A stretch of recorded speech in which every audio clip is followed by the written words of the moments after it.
Have a tariff update for you. The clock is ticking for the federal government to refund businesses for tariffs that the Supreme Court found to be illegal. U.S. Customs has until April 20th to return roughly $166 billion to more than 330,000 businesses. As Kent explains tonight, customers are already out there asking for their cut.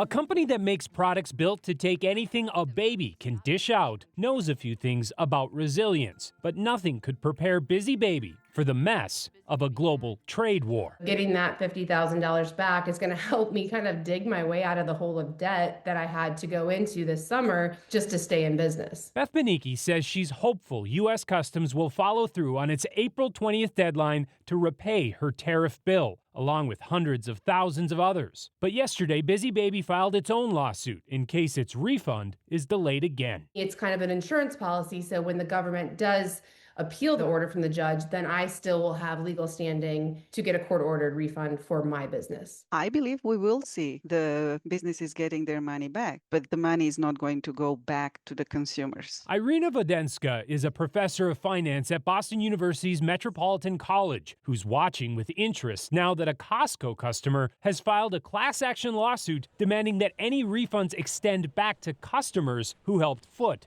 the original bill. Indirectly, the consumers are owed this money. However, it probably is not going to work that simply in the real system. She says that's because it's hard to know exactly how much of that cost companies actually passed on. I personally, for my business, never raised the cost of my products to my consumers because my consumers are new parents. They already have increased costs for their products. But an example would be stroller and car seat companies immediately increased the cost of their products when the tariffs went into effect. While some may try to make it up to customers, Beth says many, including Busy Baby, are already trying to survive a second global mess. With the new conflict happening in Iran, the cost of oil going up actually is increasing our cost of our raw materials. So now our costs are going to go up significantly.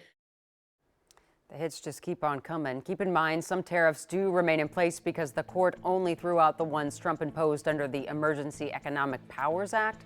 That's also why it's going to be hard to figure out direct refunds to shoppers if that ever happens.